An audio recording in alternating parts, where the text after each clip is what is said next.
Toronto ਦੇ Subway station ਦੇ ਉੱਤੇ ਟੀਨੇਜਰ ਲੜਕੀਆਂ ਦੇ ਗਰੁੱਪ ਨੇ ਕਈ ਲੋਕਾਂ ਦੇ ਉੱਤੇ ਕੀਤਾ ਹਮਲਾ। पिछले महीने कई TTC सबवे स्टेशन के उत्ते कथित तौर उत्ते लोकां ते हमला करने वालियां 10 टीनेजर लड़कियां दे ग्रुप की टोरांटो पुलिस दे वल्लों भाल की जा रही है। पुलिस ने दस्सिया है कि यह हमला 17 दसंबर नूं राती 10 बजे के नेड़े तेड़े वापरिया। क्वीन एरिए पार्क एवेन्यू एरिए दे विच यह घटना नूं अंजाम दिता गया। तुहानूं दस दईए बुधवार नूं जारी की गई एक अपडेट दे विच यह आख्या गया है कि पुलिस इन्हां हमलिਆਂ ਦੇ शिकार होए लोकां नूं सामने आउण दे लई भी आख रही है। पुलिस दे वल्लों सारिਆਂ ਨੂੰ अपील की जा रही है कि ਉਹ रात जे किसी उत्ते हमला होया है तां ਉਹ ਜਾਂਚਕਰਾਂ ਦੇ ਨਾਲ संपर्क करे, क्राइम सपोर्ट ਦੇ ਨਾਲ संपर्क करे। ਉਹਨਾਂ ਨੇ ਆਪਣੇ नंबर भी जारी किए हैं। टोरांटो के टीनेजर सड़कों के उत्ते उतरे हुए नज़र आते हैं। लड़कियों के ग्रुप के वलों हिंसा घटना नूं अंजाम देण दे यह दूजा मामला सामने आया है। TTS के हमलिਆਂ तो कुछ मिनटां बाद ही राती 12 बजे के नेड़े तेड़े 8 लड़कियों के एक ग्रुप के वलों यूनियन स्टेशन के कुछ कदमां की दूरी उत्ते यॉर्क स्ट्रीट के विच यूनीवर्सिटी एवेन्यू एरिए के एक बेघर व्यक्ति के उत्ते हमला किया गया। उन्हां दी जान लै लई गई। इन्हां लड़कियों की उम्र केवल 13 तो 16 साल के दरमियान दसी जाती है। इस व्यक्ति जिसकी पछाण 60 साल के कैन ली वजों हुई है, उसके कतल के संबंध में 8 मशूकां नूं चार्ज किया गया है। यह पूछे जाण ते कि TTS के उत्ते होए हमलिਆਂ ਦੇ ਵਿੱਚ ਕੁੜੀਆਂ ਦਾ ਇਹੋ ग्रुप जिम्मेवार सी तो पुलिस ने आख्या उस वेले ਉਹ ਇਸ ਦੀ पुष्टि नहीं कर सकते। गल करांगे अगली खबर बारे। कनेडा के US federal investigation computer system की गड़बड़ी के कारण कनेडा दे विच आ रही है दिक्कत। एयर कैनेडा और वैस्ट जैट के वलों ट्रैवलर्स नूं अमरीका जाण ते उत्थों आउण दे लई एयरपोर्ट रवाना होने तो पहला अपनियां फ्लाइट्स की स्थिति जानण दी हल्लाशेरी दी जाती है। दस्सिया जाता है कि US federal events they which computer system दे विच कोई गड़बड़ होने के कारण कई फ्लाइट्स जां तां रद्द करनियां पईयां जां फिर उन्हां नूं आउण दे विच देरी होई। वैस्ट जैट ने आख्या है कि कंप्यूटर की इस गड़बड़ी के कारण बुधवार सवेरे उन्हां दियां 6 उड़ानां दे विच देरी हो गई, पर कई होर उड़ानां नूं रद्द करना पिया। जबकि एयर कैनेडा का आखना है कि इस गड़बड़ी के कारण उन्हां दे कम्मां कारां दे उत्ते भी असर पिया है। यह गड़बड़ी नोटिस 2 एरिया मिनिस्टर सिस्टम दे विच आई खबरी दे विच दस्सिया जाता है कि मंगलवार नूं इत्थे सिस्टम दे विच गड़बड़ी आउण दे कारण 1000 तो वध उड़ानां रद्द करनियां पईयां। बुधवार सवेरे 11 बजे तो लैके कुल 6000 उड़ानां नूं देरी हुई सी। इस कारण कैनेडा के NTOAM दे एंट्री सिस्टम दे विच गड़बड़ी हो गई सी। नवे कैनेडा के मैनेजर ऑफ गवर्नमेंट ने दस्सिया है कि एक ईमेल दे विच आख्या गया इस गड़बड़ी की जड़ लभण दे लई असीं अजे भी जांच कर रहे हाँ। फैडरल ट्रांसपोर्टेशन मंत्री दे वल्लों कई बुलारियां दे नाल गलबात करते हुए एक बयान दिता गया जिस विच उन्होंने आख्या कैनेडा दे नाल रुतबा रख रहे हैं। यह समस्या नूं जल्द तो जल्द बाहर आउण दी कोशिश की जा रही है। गल करांगे अगली खबर बारे।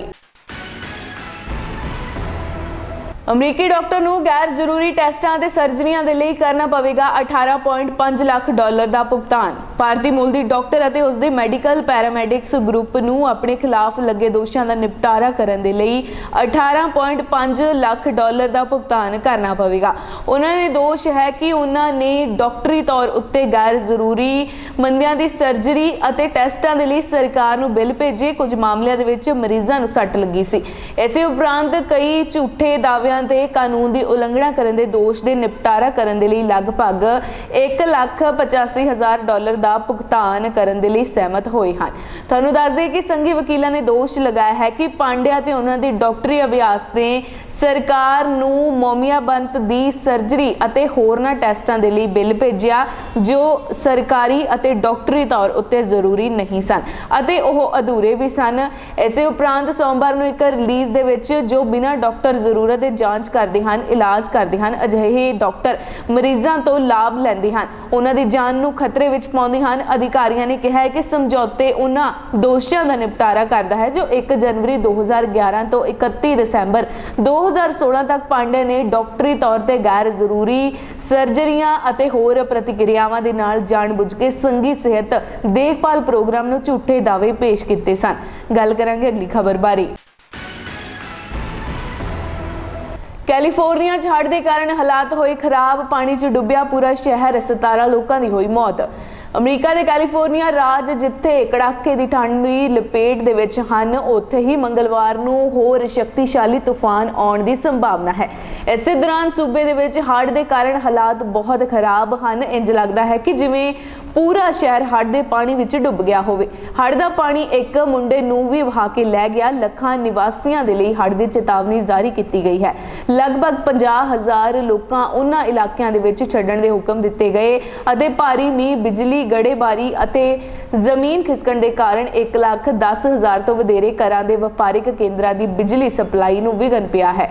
ਕੈਲੀਫੋਰਨੀਆ ਦੇ ਗਵਰਨਰ ਨੇ ਸੱਤਾ ਦੇ ਵਿੱਚ ਆਉਂਦੇ ਗੱਲ ਆਖੀ ਹੈ ਕਿ ਸ਼ਹਿਰ ਦੇ ਦੌਰੇ ਦੇ ਦੌਰਾਨ ਪਿਛਲੇ ਸਾਲ ਦਸੰਬਰ ਦੇ ਅਖੀਰ ਵਿੱਚ ਸ਼ੁਰੂ ਹੋਏ ਤੂਫਾਨ ਤੇ ਇਸ ਨਾਲ ਜੜੀਆਂ ਹੋਰ ਘਟਨਾਵਾਂ ਨੇ ਘੱਟੋ ਘੱਟ 17 ਲੋਕਾਂ ਦੀ ਮੌਤ ਹੋ ਗਈ ਹੈ। ਸ਼ਹਿਰ ਪਿਛਲੇ ਹਫ਼ਤੇ ਹੜ੍ਹ ਦੇ ਨਾਲ ਬੁਰੀ ਤਰ੍ਹਾਂ ਪ੍ਰਭਾਵਿਤ ਹੋਇਆ ਸੀ। ਕੈਲੀਫੋਰਨੀਆ ਹਾਈਵੇ ਪੈਟਰੋਲ ਨੇ ਆਖਿਆ ਹੈ ਕਿ ਘਟਨਾਵਾਂ ਦੇ ਵਿੱਚ ਮਾਰੇ ਗਏ ਲੋਕਾਂ ਦੇ ਵਿੱਚ ਇੱਕ ਪਿਕਅਪ ਟਰੱਕ ਡਰਾਈਵਰ ਅਤੇ ਮੋਟਰਸਾਈਕਲ ਸਵਾਰ ਸ਼ਾਮਿਲ ਹਨ, ਜੋ ਮੰਗਲਵਾਰ ਸਵੇਰੇ ਵਸੈਲੀਆ ਦੇ ਨੇੜੇ ਸੈਨ ਦੇ ਵੱਲ ਜਾ ਰਹੇ ਸਨ। ਹਾਈਵੇ 100 ਤੋਂ ਗੁਜ਼ਰਦੇ ਹੋਏ ਇੱਕ ਦਰਖਤ ਦੇ ਨਾਲ ਜਾ ਟਕਰਾਏ। ਗੱਲ ਕਰਾਂਗੇ ਅਗਲੀ ਖਬਰ ਬਾਰੇ।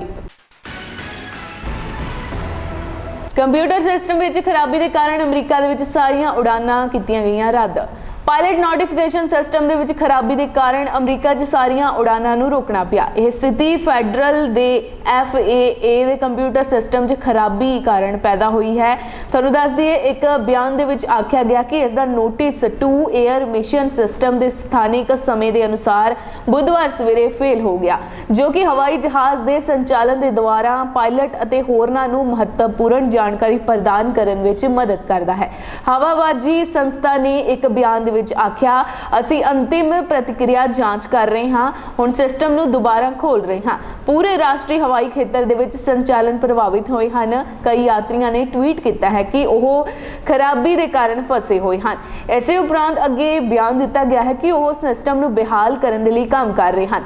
ਜਲਦ ਹੀ ਇਸ ਬਾਰੇ ਅਪਡੇਟ ਕਰਾਂਗੇ। ਪ੍ਰਭਾਵਿਤ ਯਾਤਰੀਆਂ ਦੀ ਮਦਦ ਦੇ ਲਈ ਇੱਕ ਹੌਟਲਾਈਨ ਵੀ ਚਾਲੂ ਕੀਤੀ ਗਈ ਹੈ। ਗੱਲ ਕਰਾਂਗੇ ਅਗਲੀ ਖਬਰ ਬਾਰੇ।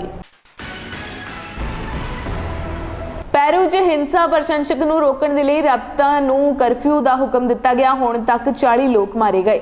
ਪੈਰੂ ਨੇ ਮੰਗਲਵਾਰ ਨੂੰ ਹਿੰਸਕ ਪ੍ਰਦਰਸ਼ਨ ਨੂੰ ਰੋਕਣ ਦੇ ਲਈ ਦੱਖਣੀ ਪੈਨੂ ਖੇਤਰ 'ਚ ਕਰਫਿਊ ਦਾ ਐਲਾਨ ਕੀਤਾ। ਇਹ ਐਲਾਨ ਪ੍ਰਦਰਸ਼ਨਕਾਰੀਆਂ ਤੇ ਸੁਰੱਖਿਆ ਬਲਾਂ ਦੇ ਵਿਚਾਲੇ ਝੜਪਾਂ ਦੇ ਵਿੱਚ 18 ਲੋਕ ਮਾਰੇ ਜਾਣ ਦੇ ਇੱਕ ਦਿਨ ਬਾਅਦ ਆਇਆ।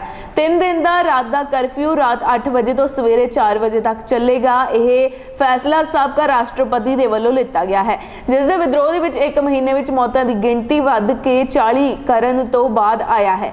ਇਨ੍ਹਾਂ 40 ਲੋਕਾਂ ਦੇ ਵਿੱਚ ਸੋਮਵਾਰ ਰਾਤ ਨੂੰ ਮਾਰੇ ਗਏ 18 ਲੋਕ ਵੀ ਸ਼ਾਮਿਲ ਹਨ। ਪੈਨੂ ਖੇਤਰ ਦੇ ਵਿੱਚ ਸਰਹੱਦ ਦੇ ਨਾਲ ਲੱਗਦੇ ਅਤੇ ਬਹੁਤ ਸਾਰੇ ਆਈਮੀਰਾ ਆਦਿਵਾਸੀ ਲੋਕਾਂ ਦਾ ਘਰ ਹੈ। ਇੱਕ ਇਲਾਕਾ ਕਾਸਟੀਲੋ ਸਮਰਥਕਾਂ ਦੇ ਵਿਦਰੋਹ ਦਾ ਕੇਂਦਰ ਬਣ ਗਿਆ ਹੈ। ਇੱਥੇ ਰਾਤ ਭਰ ਪ੍ਰਦਰਸ਼ਨਕਾਰੀਆਂ ਨੇ ਇਲਾਕੇ ਦੀਆਂ ਦੁਕਾਨਾਂ ਦੇ ਵਿੱਚ ਲੁੱਟਮਾਰ ਕੀਤੀ, ਪੁਲਿਸ ਦੀਆਂ ਗੱਡੀਆਂ ਤੇ ਹਮਲਾ ਕੀਤਾ। ਉੱਥੇ ਸਭ ਤੋਂ ਵੱਧ ਖੂਨ ਖਰਾਬਾ ਉਦੋਂ ਹੋਇਆ ਜਦੋਂ ਪ੍ਰਦਰਸ਼ਨਕਾਰੀਆਂ ਨੇ ਜੁਲੀਆਕਾ ਸ਼ਹਿਰ ਦੇ ਵਿੱਚ ਹਵਾਈ ਅੱਡੇ ਤੇ ਧਾਵਾ ਬੋਲਣ ਦੀ ਕੋਸ਼ਿਸ਼ ਕੀਤੀ। ਇਸ ਇਲਾਕੇ ਦੇ ਇੱਕ ਹਸਪਤਾਲ ਦੇ ਅਧਿਕਾਰੀ ਨੇ ਦੱਸਿਆ ਹੈ ਕਿ 14 ਲੋਕਾਂ ਦੀ ਮੌਤ ਹੋ ਗਈ ਹੈ। ਬਹੁਤ ਸਾਰੇ ਬੰਦੂਕਾਂ ਦੀ ਗੋਲੀਆਂ ਦੇ ਨਾਲ ਜ਼ਖਮੀ ਹੋਏ ਹਨ। ਇਸ ਇਲਾਕੇ ਦੇ ਵਿੱਚ ਇੱਕ ਸਪਿਨਿੰਗ ਸੈਂਟਰ ਵੀ ਹੈ, ਜਿਸ ਦੀ ਭੰਨਤੋੜ ਕੀਤੀ ਗਈ ਹੈ। ਉੱਥੇ ਕਾਫੀ ਲੋਕਾਂ ਦੀ ਮ੍ਰਿਤੂ ਹੋਈ ਹੈ। ਇਸ ਵਿੱਚ ਇੱਕ ਪੁਲਿਸ ਅਧਿਕਾਰੀ ਵੀ ਸ਼ਾਮਿਲ ਹੈ, ਜਿਸ ਨੇ ਸੰਯੁਕਤ ਰਾਸ਼ਟਰ ਨੇ ਆਖਿਆ ਕਿ ਉਹਨਾਂ ਦੀ ਗੱਡੀ ਦੇ ਵਿੱਚ ਅੱਗ ਲੱਗਣ ਦੇ ਕਾਰਨ ਉਹਨਾਂ ਦੀ ਮ੍ਰਿਤੂ ਹੋਈ ਸੀ। ਗੱਲ ਕਰਾਂਗੇ ਅਗਲੀ ਖਬਰ ਬਾਰੇ। 2023 ਚ ਵਿਕਸਿਤ ਦੇਸ਼ਾਂ ਵਿੱਚ ਵਧੇਗੀ ਮੰਦੀ, ਵਿਸ਼ਵ ਆਰਥਿਕ ਵਿਕਾਸ ਵਿੱਚ ਗਿਰਾਵਟ ਆਉਣ ਦੀ ਸੰਭਾਵਨਾ। ਵਿਸ਼ਵ ਬੈਂਕ ਨੇ ਇਸ ਸਾਲ ਵਿਕਸਿਤ ਦੇਸ਼ ਵਿੱਚ ਹੋਰ ਮੰਦੀ ਅਤੇ ਦੁਨੀਆ ਦੇ ਵਿੱਚ ਆਰਥਿਕ ਵਿਕਾਸ ਦੀ ਦਰ 1.7% ਰਹਿਣ ਦੀ ਭਵਿੱਖਬਾਣੀ ਕੀਤੀ। ਵਿਸ਼ਵ ਬੈਂਕ ਦੀ ਰਿਪੋਰਟ ਗਲੋਬਲ ਇਕਨੋਮਿਕ ਪਾਰਸਪੈਕਟਿਵ ਦੇ ਇਹ 6ਵੇਂ ਮਹੀਨੇ ਦੇ ਪਹਿਲੇ ਅੰਦਾਜ਼ੇ ਦਾ ਅੰਧਾ ਹਿੱਸਾ ਹੈ। ਜੇਕਰ ਅਜਿਹਾ ਹੁੰਦਾ ਹੈ ਤਾਂ ਇਹ ਪਿਛਲੇ 30 ਸਾਲਾਂ ਦੇ ਵਿੱਚ 2019 ਅਤੇ 2020 ਨੂੰ ਛੱਡ ਕੇ ਵਿਸ਼ਵ ਅਰਥ ਵਿਵਸਥਾ ਦੇ ਵਿੱਚ ਸਭ ਤੋਂ ਘੱਟ GDP ਵਿਕਾਸ ਦਰ ਦਾ ਸਾਲ ਹੋਵੇਗਾ। ਰਿਪੋਰਟ ਦੇ ਵਿੱਚ ਵਿਸ਼ਵ ਬੈਂਕ ਸਮੂਹ ਦੇ ਪ੍ਰਧਾਨ ਡੇਵਿਡ ਨੇ ਕਿਹਾ ਹੈ ਕਿ ਵਿਕਸਿਤ ਦੇਸ਼ਾਂ ਵਿੱਚ ਸੰਕਟ ਡੂੰਘਾ ਹੁੰਦਾ ਜਾ ਰਿਹਾ ਹੈ। ਉਹਨਾਂ ਨੇ ਆਖਿਆ ਹੈ ਕਿ ਤਾਜ਼ਾ ਅਨੁਮਾਨ ਦਰਸਾ ਰਹੇ ਹਨ ਕਿ ਸਥਿਤੀ ਸਥਿਤੀ ਤੇਜ਼ੀ ਦੇ ਨਾਲ ਵਿਆਪਕ ਤੌਰ ਤੇ ਵਿਗੜ ਰਹੀ ਹੈ। ਦੁਨੀਆ ਦੇ ਲਗਭਗ ਸਾਰੇ ਖੇਤਰਾਂ ਦੇ ਵਿੱਚ ਪ੍ਰਤੀ ਵਿਅਕਤੀ ਆਮਦਨ ਕੋਵਿਡ ਮਹਾਮਾਰੀ ਤੋਂ ਪਹਿਲਾਂ ਦੇ ਦਹਾਕੇ ਦੇ ਮੁਕਾਬਲੇ ਹੌਲੀ ਦਰ ਦੇ ਨਾਲ ਵਧੇਗੀ, ਕਿਉਂਕਿ ਵਿਸ਼ਵ ਆਰਥਿਕਤਾ ਦੀਆਂ ਸੰਭਾਵਨਾਵਾਂ ਦੇ ਲਈ ਚੁਣੌਤੀਆਂ ਬਣੇ ਰਹਿਣ ਦੀ ਸੰਭਾਵਨਾ ਹੈ। ਰਿਪੋਰਟ ਦੇ ਵਿੱਚ ਅੱਗੇ ਆਖਿਆ ਗਿਆ ਹੈ ਕਿ 2024 ਦੇ ਅੰਤ ਵਿੱਚ ਉੱਭਰ ਰਹੇ ਬਾਜ਼ਾਰਾਂ ਅਤੇ ਵਿਕਾਸਸ਼ੀਲ ਦੇਸ਼ਾਂ ਦੀਆਂ ਅਰਥ ਵਿਵਸਥਾਵਾਂ ਦਾ ਕੁੱਲ ਘਰੇਲੂ ਉਤਪਾਦ ਕੋਵਿਡ-19 ਮਹਾਮਾਰੀ ਦੇ ਸ਼ੁਰੂ ਹੋਣ ਤੋਂ ਪਹਿਲਾਂ ਦੇ ਮੁਕਾਬਲੇ 6% ਘੱਟ ਹੋਵੇਗਾ। ਰਿਪੋਰਟ ਦੇ ਵਿੱਚ ਇਹ ਵੀ ਆਖਿਆ ਗਿਆ ਹੈ ਕਿ ਵਿਕਾਸਸ਼ੀਲ ਦੇਸ਼ਾਂ ਦੇ ਸਾਹਮਣੇ ਕਰਜ਼ੇ ਦੇ ਬੋਝ ਅਤੇ ਕਮਜ਼ੋਰ ਨਿਵੇਸ਼ ਦੇ ਕਾਰਨ ਆਰਥਿਕ ਵਿਕਾਸ ਦੇ ਲਈ ਕਈ ਸਾਲਾਂ ਤੱਕ ਨਰਮ ਰਹਿਣ ਦਾ ਖਤਰਾ ਹੈ। ਗੱਲ ਕਰਾਂਗੇ ਅਗਲੀ ਖਬਰ ਬਾਰੇ। इंडोनेशिया च भूचाल के जबरदस्त झटके रैक्टर पैमाने के तकरीबन नोटिस किए गए 7.7। इंडोनेशिया की धरती से एक बार फिर जबरदस्त भूचाल के झटकों के नाल हिल गई है। रैक्टर पैमाने के भूचाल की तीव्रता 7.7 मापी गई है।